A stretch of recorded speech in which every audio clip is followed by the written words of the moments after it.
Hello friends, welcome back to my channel. চলে এসেছি তোমাদের জন্য সম্পূর্ণ নতুন একটা ভিডিও নিয়ে।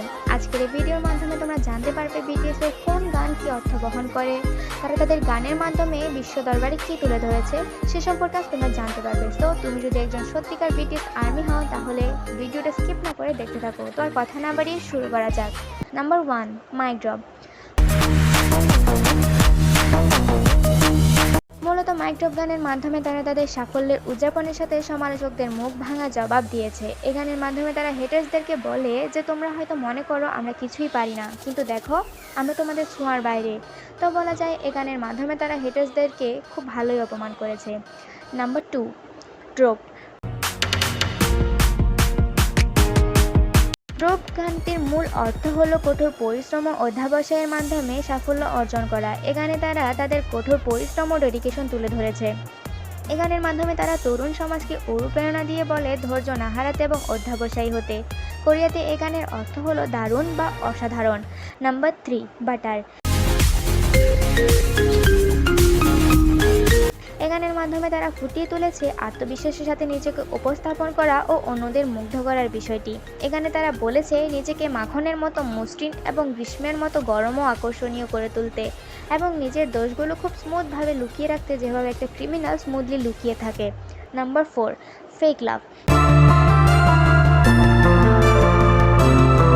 এই গানটি ভালোবাসার কষ্ট, আত্মত্যাগ ও ছলনার উপর লেখা হয়েছে। এ গানে তারা এমন একটি সম্পর্কের কথা বলেছে যা প্রথমে ভালোবাসার মতো দেখালেও সেটা আসল ভালোবাসা নয়। এমন একটি সম্পর্ক যা মানুষকে দুঃখ কষ্টের দিকে ঠেলে দেয়, যে সম্পর্কের কারণে মানুষ তাদের অস্তিত্ব বিলীন করে দেয়। তাই তারা আর্মিদের নিজেদের অস্তিত্ব হারাতে বারণ করে এবং গানের শেষে একটি প্রশ্ন রাখে আর্মিদের জন্য, তোমরা নিজেকে ভালোবাসতে না পারলে অন্যদের ভালোবাসতে পারবে? Number 5, boy with love.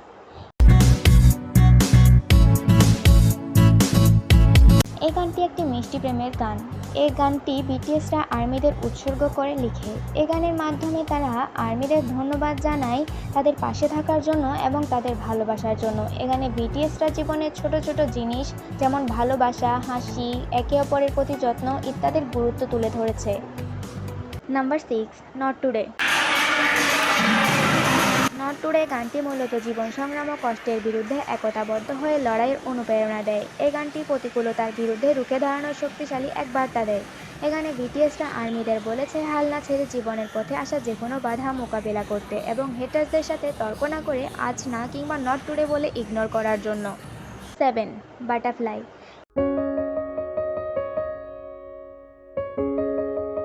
এই গানটি মূলত আত্মহত্যার বিরুদ্ধে সোচ্চার হয়ে লেখা হয়েছে। এখানে বিটিএস মেম্বাররা আর্মিদের বলেছে আমরা তোমাদের ভালোবাসি এবং তাই ভয় পাই যদি তোমরা প্রজাপতির মতো উড়ে যাও। এই গানের মাধ্যমে তারা আর্মিদের আত্মহত্যার মতো ঘৃণিত কাজ এড়িয়ে চলতে বলেছে, যাতে বিটিএস ডিসব্যান্ড হওয়ার পরে আর্মিরা আত্মহত্যার মতো এই ঘৃণিত কাজ না করে। Number 8, dynamite. এই গানটি একটি আনন্দ এবং উচ্ছ্বাসের গান। এই গানটি কোভিড-19 সময় মুক্তি পায়। এই গানের কথাগুলো জীবনকে মূল্যবান করে তোলে এবং ছোট ছোট জিনিসের মধ্যে আনন্দ খুঁজে পেতে সাহায্য করে। গানটি শ্রোতাদের মনে আশা ও শক্তি যোগাতে সাহায্য করে। Number 9, idol. এই গানের মাধ্যমে তারা আমাদের জানায় যে আমরা যাতে তাদেরকে তাদের আসল রূপে ভালোবাসি এবং হেটার্সদের কথা কানে না নিয়ে সামনে এগিয়ে যায়। এ গানে তারা আরও ফুটিয়ে তোলে আত্মপ্রেম এবং নিজের দেশের সংস্কৃতির প্রতি ভালোবাসা। এ গানে তারা বলে আমরা যত বড় মানুষ হয়ে যাই না কেন আমরা আমাদের শেকড় ভুলিনি। এই গানের ভিডিওতে আমরা তাদের হানবোক বা কোরিয়ান ট্রেডিশনাল পোশাক, Korean traditional tiger and mask এবং গোগা রিদমস বা কোরিয়ান সুর সঙ্গীত দেখতে পাই। এর মাধ্যমে বোঝা যায় তারা তাদের সংস্কৃতিকে কতটা ভালোবাসে। Number 10, black swan.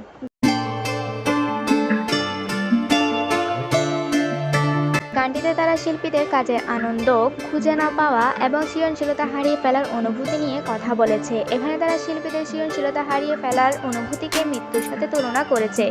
গানটিতে শিল্পীর শিল্পের প্রতি ভালোবাসা কমে গেলে কি হবে সে নিয়ে ভয় প্রকাশ করে। ব্ল্যাক সোয়ান গানটি একজন শিল্পীর গভীর মানসিক কষ্টের চিত্র তুলে ধরে। তো ফ্রেন্ডস, আজকে ভিডিওটা এই পর্যন্তই। ভিডিওটা ভালো লেগে থাকলে লাইক, কমেন্ট এন্ড শেয়ার করে দাও। বিটিএসদের এমন নতুন নতুন ভিডিও আর মজার ফ্যাক্ট পেতে চ্যানেলটি সাবস্ক্রাইব করে পাশে থাকা বেল আইকনটিতে একটা লাথি দিয়ে অন করে দাও। ভালো থেকো, সুস্থ থেকো, আল্লাহ হাফেজ।